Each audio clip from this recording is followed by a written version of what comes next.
Let's try that again. Can you guys hear me okay? Okay. I've always wanted to be the guy from those commercials. Okay. So, Avi, I will throw a pronoun party. I just want to let you know. I'm so into that idea. That sounds amazing. So I think everyone in the quarantine learned something about themselves. Like everyone, like there's something, you learned something. For me, I learned that you can still shit yourself even if you never leave home. I got it to about 6 times, and I think the ratio to 365, still doing good. Still not shitting my pants most of the time. And I feel like that's one thing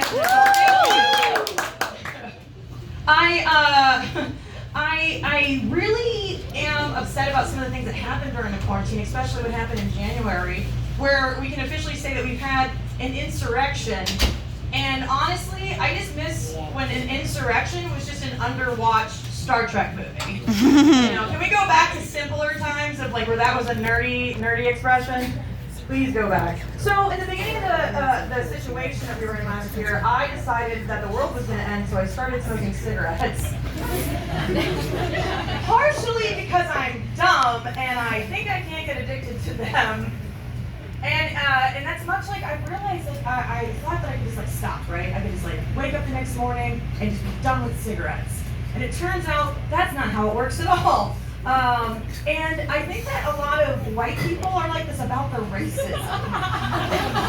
They think they can just like stop tomorrow, but they're on the racism clock. They got a couple more things to do before they stop. And the thing is, like I said, does not work that way. I was, in case you all were worried about my health, I was eventually able to quit cigarettes in January. And thank you. And the thing is, like, they tell you about when you quit cigarettes how mean you're going to be, right? How you're going to yell at your partner and you're going to be a complete dickhead. But the thing is, no one tells you about how you might want to kill yourself when you quit cigarettes.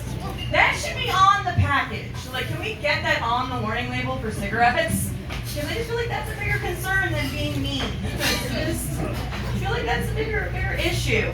A lot of people are always like, why are women so angry? Why are femmes and women always screaming about stuff? Why do they always have like something to say, something to be mad about? I'll tell you what. When I was going through that quitting cigarettes thing and I did have some of those suicidal thoughts, I reached out to my community, posted on Facebook, and asked everybody for help. The thing was, most people who responded were fantastic, except for the one guy who didn't know how to read the room. This fella said that I should not kill myself because I have a great snatch. How did he know? This was a stranger on the internet. Is there a memo that went out about my pussy that I didn't know? Like yeah, Katie Zane got a really good snatch. Okay. But the thing is, like, who does that? Like, that's the weirdest time to shoot your shot. Like, someone's like, I'm gonna kill myself. Okay, I better hurry up while you're hanging out. Like, you know what I mean? Like, it's just the weirdest timing to do that kind of thing. I do wanna bring up something that's very near and dear to my heart, which is there's this old joke which you've probably heard before, which is that glitter is the herpes of the craft world. Mm-hmm. Right, you've all heard that joke. I've got some enthusiastic nods up here in the front. You've all been like, hurt by glitter, I understand. But the thing is, like, I'm here in defense of herpes. Because I have that, and I vastly prefer it to glitter. Like, just vastly prefer. It's amazing how useful it can be. And the thing is, like, I got it when I was 19, and the thing is, like, I could have just as easily gotten pregnant. And so, to be honest, pretty happy I have herpes and not a 19-year-old. Like, pretty happy about that fact. I bet you some of you had kids and you would trade it for herpes 100%. You're like, I don't know how I felt about that choice I made a long time ago. So I actually suffer from about 11 diseases and disorders. Don't worry, I only have 8 minutes. Not enough time to talk about all of them. But one of the ones I really do deal with a lot is I have multiple sclerosis. And if you're not familiar, which I heard a couple oohs, some of you are familiar, it's okay. It is an autoimmune disease, which means my body attacks itself. Which really just means that I'm self-deprecating by factory setting. basically explained MS for years, and I finally have it nailed down that it is just the world's slowest lobotomy. Like just a casual lobotomy. just a little jaunt of brain damage, real slow. It does cause a lot of problems in my body, and when I first started stand-up, one of the major things I dealt with was pissing my pants. And I wrote a lot of jokes about that because I didn't know what else to talk about. And the thing was, this might have been a mistake because my body heard the jokes and then doubled down on its bad behavior. Because now when I cough really hard or if I laugh really hard, I don't pee, I just cum. Awesome.